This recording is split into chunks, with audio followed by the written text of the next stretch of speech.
Hello, hello, and welcome back to another episode of Life as Is.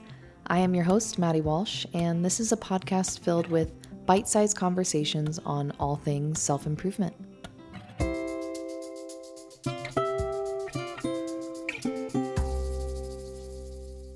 Hi, everyone.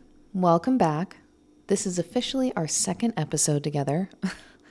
Some updates before we get started. I originally wanted to do kind of like a soft launch of this podcast where I would post episodes without really saying anything to anybody and give myself the chance to kind of get my feet wet and get comfortable without an audience that I felt was intimidating.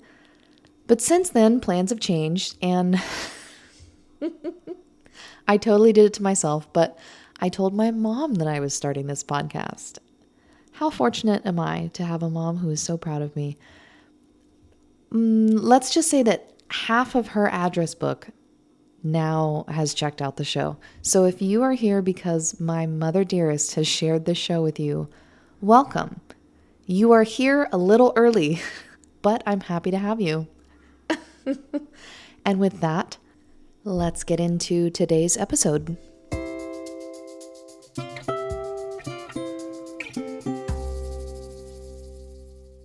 Okay, today's topic is gratitude. And I'm really excited about this episode in particular because gratitude is something that I love to incorporate into my life. And I think it's so simple and so easy. It's accessible for literally anyone at any time. And I think it's one of the most important things that we can do to live a joyful and full life. And I want to start with mentioning kind of a nuance with this conversation around gratitude, and that is that it's important for our self-development to want more and do more and strive to be better and add new habits into our lives, blah, blah, blah. But it's equally as important, if not more important, to kind of lessen the focus on searching for new and better and to just lift our heads up every once in a while and take a look around to appreciate our life and all the things in it. You can do both, and I think that's where the magic is. You can express gratitude and still want to, say, push more or get out of a bad situation, what have you. Gratitude and appreciation for what you have, and also working hard to be better, those two things are not necessarily mutually exclusive. You can want more, build, work hard, but also practice gratitude at the same time. And so that is the kind of balance that I always try to strike in my life, and one that I also want to make sure that I incorporate into this conversation. Okay, let's get into it. First, gratitude can be defined in a bunch of different ways. For me, I equate it to thankfulness, fulfillment, acceptance, etc. And a lot of times when we think about gratitude, we think of the phrases be grateful or be thankful for what you have, blah, blah, blah. And so most of us would describe gratitude as a feeling or an emotion, an outlook, even like a personality trait. But research that we're going to get to in just a second has shown that gratitude as an actual practice can improve our life dramatically. And that's the cool thing that we'll get into today, is that it's not only a feeling, but it can also be an action, a practice, a tangible thing that you do. So bear with me as I mention a tiny bit of research. I found a study done in 2022, and it was titled The Effects of Gratitude Interventions, and I'll link it in the show notes. But in this study, researchers found that people who participated in quote-unquote gratitude interventions, so that included gratitude diaries, expression of gratitude to others, even just thinking of things that made people grateful. People that participated in these activities, they related a greater sense of gratitude and satisfaction with life, better mental health, fewer symptoms of anxiety and depression, more positive emotions and moods, greater appreciation and optimism, more pro-social behavior, less worry, and less psychological pain. So there are so many research-backed benefits to practicing gratitude, and I also want to share more specifically a few ways that gratitude has shaped my personal experiences in my life. And the first way is that gratitude has brought me so much perspective. It zooms me so far out when I'm thinking about my life. I can get stuck in the everyday loop of complaining or being bummed about a certain part of my life being a certain way.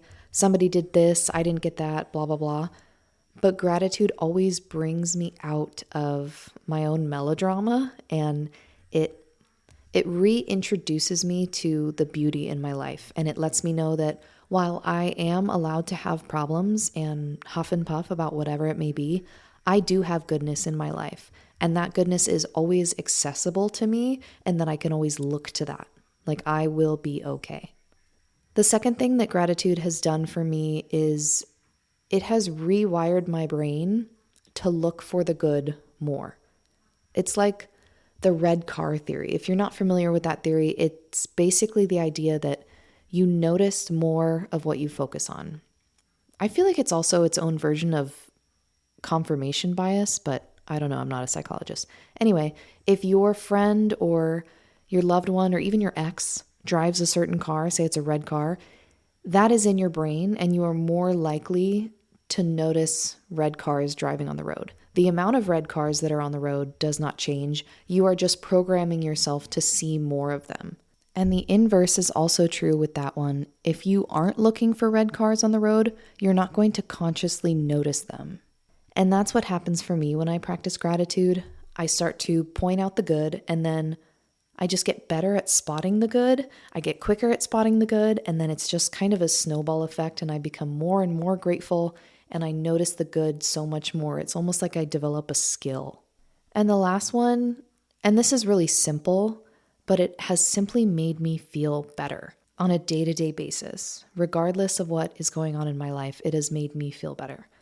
And this one is super important because nowadays in the world, and I don't mean to get on my soapbox, or I guess I made a podcast, so of course I'm on my soapbox.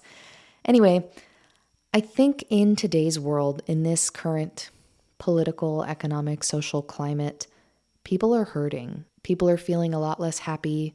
They're feeling a lot more hopeless, and they're searching for any kind of fix to dissolve this emotional pain in the world that is so normalized and so widespread. And so, like I said earlier in the episode, because gratitude is so accessible, I think that it's such an incredible and low effort remedy that obviously has not fixed all of my problems by any means, but it has provided me with simply feeling better. And I really do believe that feeling better is worth so much these days. So now you might be wondering, what can I do to practice gratitude?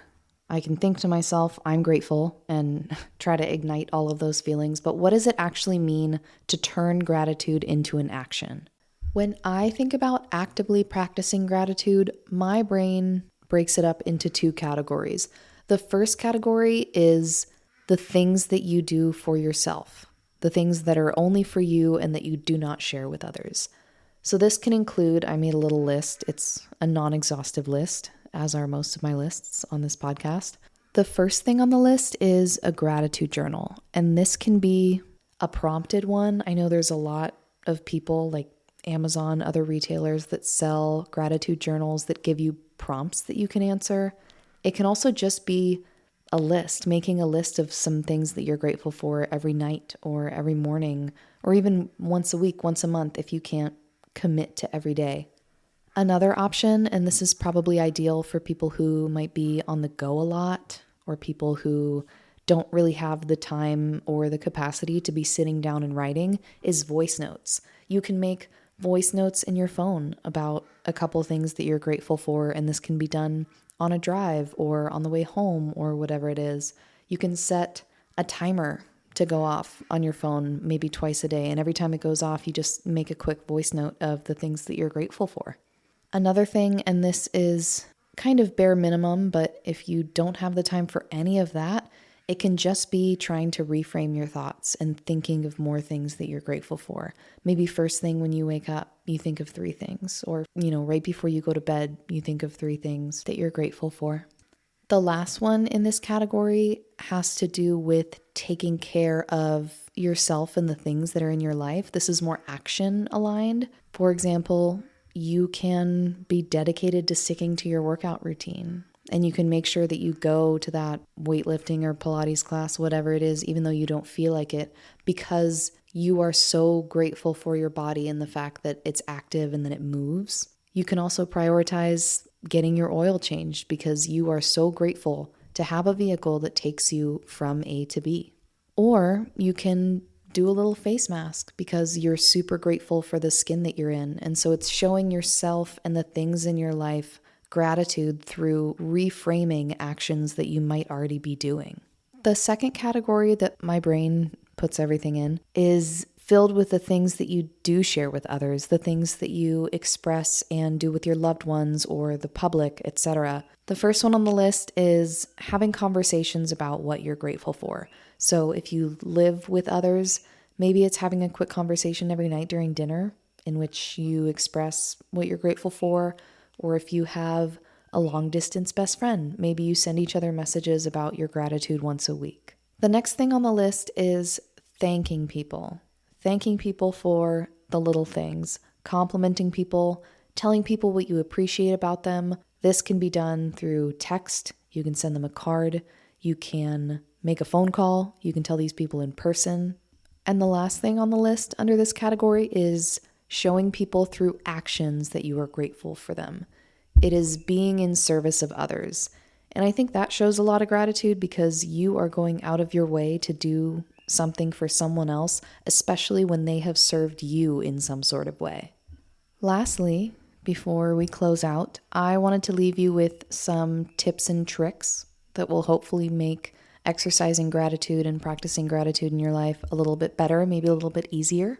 And the first is to get very specific about what you are grateful for. Not so much, I'm grateful for my family, my friends, my job, etc.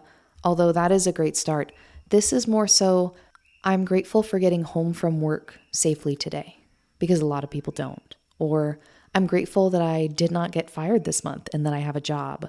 I'm grateful that I shared a laugh with my coworker during a stressful day. Like, what a joy and privilege it is to laugh with others. We're looking for real, specific, and tangible examples because a lot of times when we practice gratitude, we can kind of fall into the generic loop of, I'm grateful for my life and my health and my family, and those might be connected to specific things. So I would encourage you to really elaborate on that so that you get more of an emotional reaction out of the practice. The next trick I have for you is really helpful, especially if you're struggling to find something that you're grateful for. Maybe you are in the dumps a little bit and it's hard to think about the good things in your life. And this is a strategy called negative visualization. And it's just to picture what your life would look like without some of the things that you often take for granted. And this is a good reframe because it can kick your mind into really thinking about the things that you are grateful for that you might not notice consciously on a day-to-day basis. And the last one, which is arguably most important, is to give yourself grace. It is okay to not feel very grateful if you are going through a hard time. It is okay to ask the universe, why is this happening to me? To feel bitter, all of the things. In those cases, I would recommend starting very, very small. It could be the fact that you are alive. You could be grateful to be alive. You could be grateful that you currently have no broken bones. For a majority of people, you could be grateful that you have all 5 of your senses. But do not beat yourself up if you are not immediately able to notice all of the good in your life because of a circumstance that you are in. This show is called Life As Is. We are meeting you exactly where you are at, and you do not have to be a bubbly ball of gratitude and sunshine all the time. That is not realistic, and it is totally okay to not feel that way. All I can ask and all I can do in my own life is to try your best. To absolutely try your best, because that's all you can do. And once you try, you would be surprised what you can find when you search for gratitude and you start to notice it more and more, and the cycle just continues. And if no one has told you today already, you've got this, and I believe in you. So that wraps up episode 2. We talked about why gratitude is so awesome, how it has impacted my life, some different ways to practice it, and then I left you with some tips and tricks in your gratitude journey. Please like and follow and download episodes of the show. Leave a rating if you'd like. If you are listening on Spotify, maybe leave me a comment and give me one thing that you're grateful for so we can spread the joy and gratitude all around. Thank you for spending time with me. Thank you for listening, and I will see you in the next episode.